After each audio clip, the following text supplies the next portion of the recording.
Hi, this is Ron Higgins with NOLA.com. I'm with Jim Kleinpeter, and we just saw LSU's last regular season game, a 19-7 win over Texas A&M.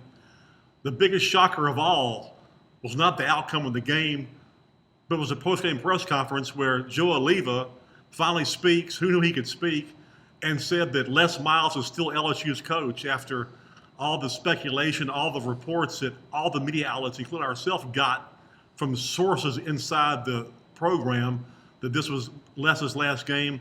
Well, Jim, it didn't happen. It's midnight, and it didn't turn into a pumpkin for him. Well, everything seemed to be going that way. For some reason, the players carried him off the field, and apparently they still don't know if he's their coach, but I guess they do.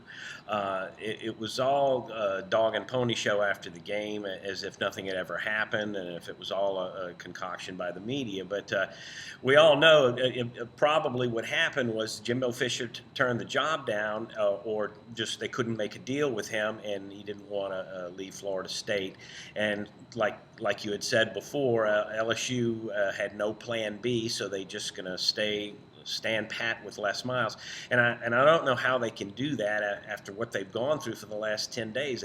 They practically ruined their recruiting class, and I don't know how they're going to be able to overcome that. They lost the number one quarterback in the country, Felipe Franks. He's decommitted. If they can get him to come back, he's not going to believe that Les Miles is going to be coaching beyond next year.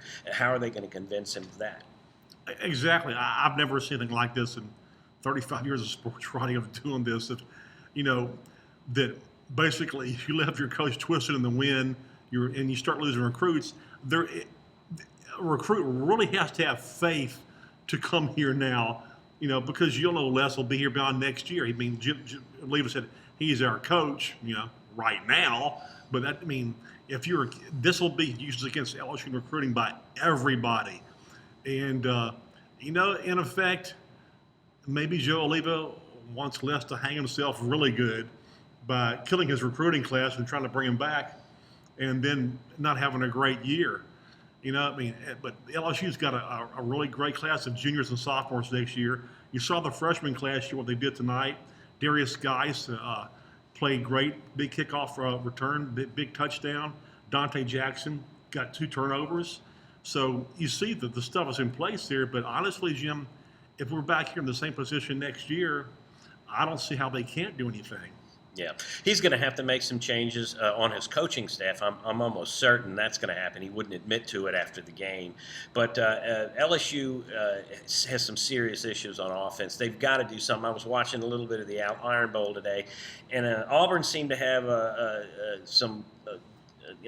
lot better success moving the ball against Really Alabama by spreading them out, throwing short, quick passes. You can't run right into that forward wall, and Alabama usually has a pretty good one of those.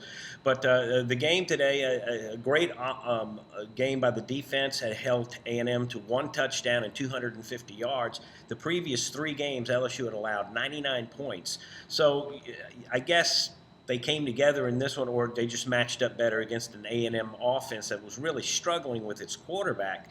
They've been back and forth with their quarterbacks, and they never had any rhythm. They had 1 drive the whole game, and well, actually 2, but 1 was stopped by a fumble. So, LSU has something to build on for next year.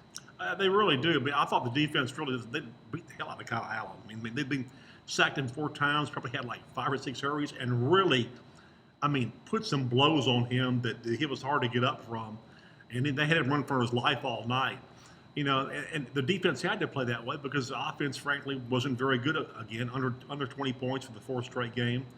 I'm just baffled by Brandon Harris's regression. It was awful tonight.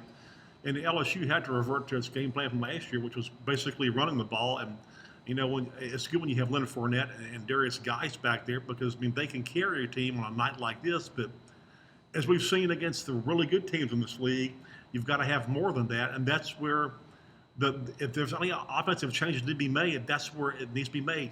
This team has enough talent almost every year to win 7 games, but it's the last few in November they get to that you got to win. That's the problem. So anyway.